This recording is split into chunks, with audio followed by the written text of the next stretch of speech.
G'day. This is Charlie, and I'm coming to you today from my locals community with your daily dose of business inspiration. Come on over and join me at askcharlieleetham.locals.com. You can join the community for free. You can become a supporter for $2 US per month. That allows you to interact with the content, add comments, create your own content, contact me, get advice from me, get advice from each other. It also helps me to keep creating content like this, like my podcasts, and like my tutorials. Let's get on with today's daily dose of business inspiration, though. I want to talk about leveraging technology to drive business innovation, not inspiration. It might do. So let me just say that again. Leveraging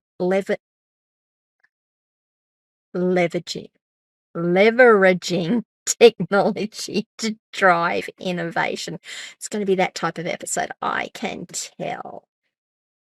So technology, to me, is the backbone of most businesses these days. And it's a backbone. It's not the soul. It's not the heart. The heart and soul of your business is your people, is your processes, is your people. Your technology is the things that helps them do their job better, helps them do their job more efficiently, helps them hopefully be happier doing their job so they stay with you longer. It's really, really important to how your business operates, but it's also important as to how you can innovate. So I want to talk about two companies. I'm not going to talk about AI because AI is still happening and companies are still developing their AI innovation. We're seeing it come through, and I don't want to talk about it today. I'm sure I will in the future, but I just want to talk about two companies to give you two examples of companies that have used innovation and technological innovation to create something relatively new and relatively unique in the industry, or it was at the time they created it. The first one is Stripe. And I don't know if you're familiar with Stripe, but Stripe is a payment processor. They take payments. They allow people to process payments on credit cards, and then they send that money through to your bank account. Now, when Stripe first came out, the way of taking money from credit cards, and I remember this because I remember when Stripe came out and not understanding how the hell they were doing it. The way to take money from credit cards was you could take a PayPal account and have PayPal build a credit card. Or here in Australia, I'm not sure what it was like in other countries, but here in Australia, you had to go to either the bank or a payment gateway like eWay or one of those and pay lots of money every year.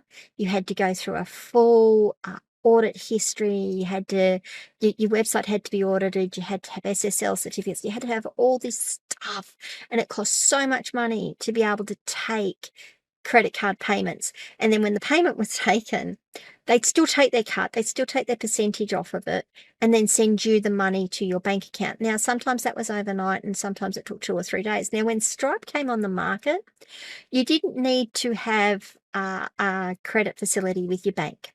You didn't need to have all of that other stuff that you needed with an eWay or another payment processor. What they did was they had all that. They would take the money, it would sit in their account for a day or so, and then they would transfer it to your bank account. So they took all of that risk for you. It's absolutely amazing. And it reduced the costs for business overnight. It was immense. Like it took $400 or $500 a year out of my annual operating costs when I moved to Stripe. It was astounding.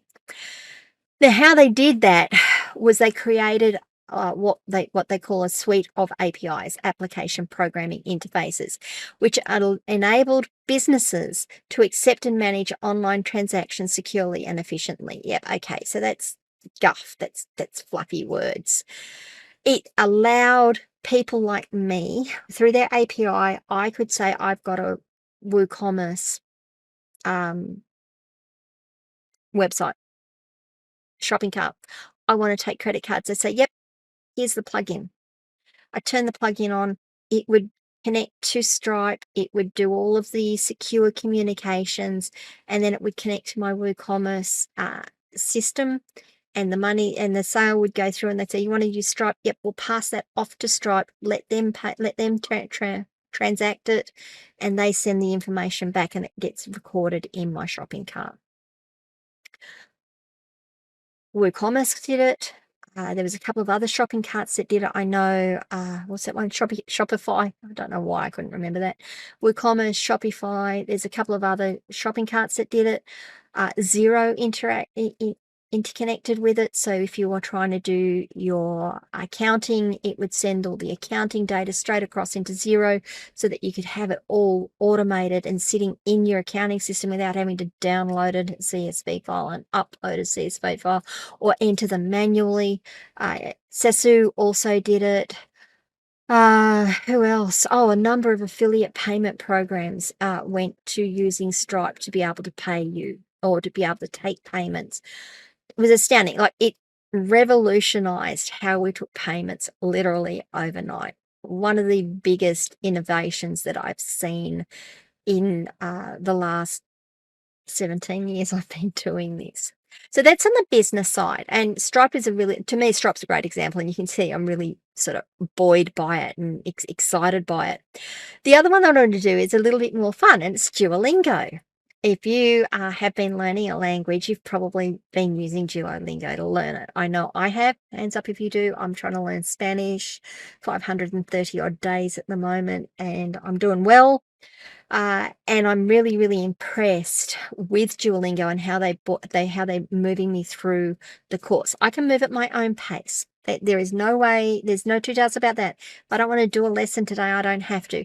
But what Duolingo did with their learning platform is they gamified the system. They made learning fun and accessible to everyone. Anyone who's got a smartphone or even online, you can go online and do it. You can learn a language. It uses adaptive algorithms to personalize lessons based on the learner's proficiency levels and learning styles. You wouldn't even know that. Like, if you were just going through, you wouldn't know that. You'd just think that this is the way that Duolingo works. But it does. I can tell you that because I'm self-paced. I'm 530 days in, and when I'm having trouble with a section, it will keep throwing those lessons at me until I start to become proficient in those lessons. And it will not throw more lessons at me until I get there.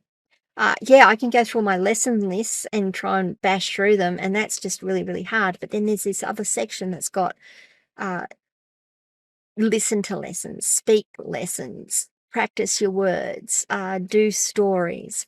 And it just adapts it all the time. And if like I said, if I'm having trouble, it will just keep throwing it at me and give me different examples of the same sentences until I actually get the thing that I'm having trouble with down pat. So there's two companies that have used technology in very different ways to innovate in their businesses. They're two very successful companies in my mind. I didn't want to use the really big, well-known ones because everyone knows those stories, but maybe you didn't know these stories and maybe these are useful and interesting to you.